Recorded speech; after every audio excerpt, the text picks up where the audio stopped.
Hindi daw ano sa pandemya. Ay, wala akong pakialam sa kanila. Tulad nga sinasabi ko, kung hindi nyo gusto yung pagkain ko, mag-scroll, pumunta sa ibang nagtitinda. Marami.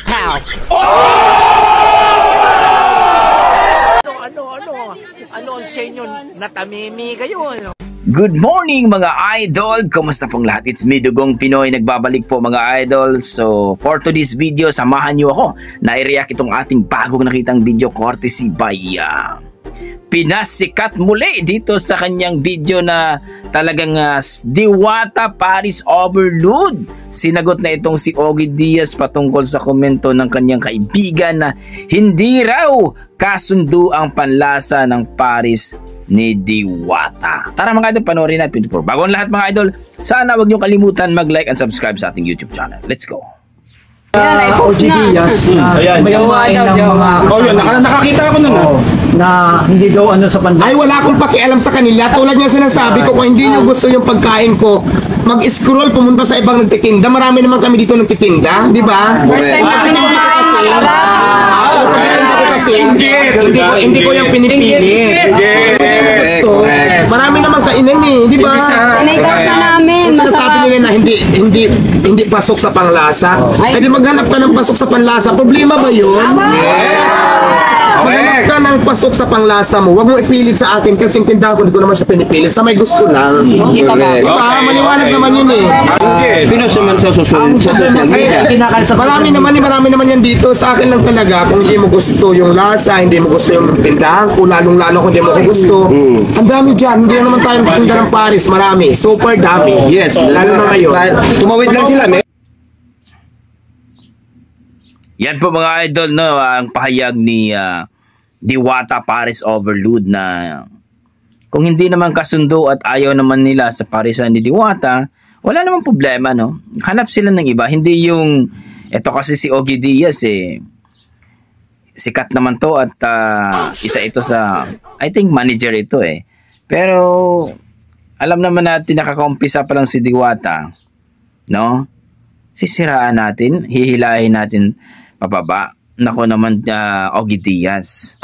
Naturingan ka na pa naman na pareho kayo, medyo LGBTQ. Sana, no? Hindi mo na isipinublico para sa akin naman, no? Kasi, opinion ng kaibigan mo, pero ikaw mismo na bilang isang malaking tao na, no?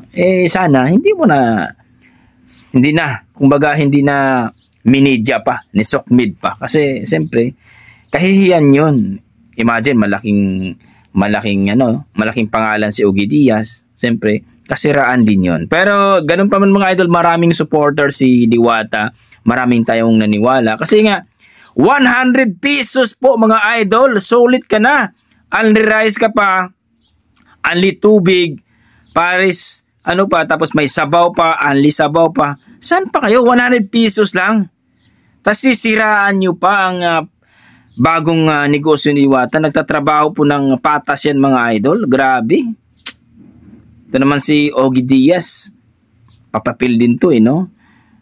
Sa kasikatan niya at manager, yayaman na to. Di ba? Ang pangit. Instead, encourage natin at talagang itong si Diwata, kung baga, i-appreciate natin. Imagine mo, maraming gumaya kay Diwata, natutuwa din siya, hindi naman siya, sabi nga niya, mas maganda. Kasi nga, kung malayo, kagaya ni, Rosmar, o medyo sa malayo, Bulacan ba yun? Hindi. Tawag dito, Laguna, di ba? Medyo malayo. Okay lang yun. Malayo naman Pero dito kay Diwata, mga idol, nakikita natin, hindi naman balik-balikan ng mga tao yan kung hindi masarap. Depende nga sa panlasa ninyo. Kung kayo, dyan, yung mga tokmol na dyan, naninira kay Diwata, wag na kayong kumain. No, nakakainit talaga ng ulo mga idol na itong ating mga ibang mga Pilipino, nagsusumikap si Diwata na mabuhay ng maayos. Alam niyo naman ang story ni Diwata, no? Maalakal, tumitira sa ilalim ng tulay, taga-Samar yan, taga-amin yan, no? Grabe. Talaga namang wala kayong mga puso. Sa akin lang, wala kayong mga puso talaga.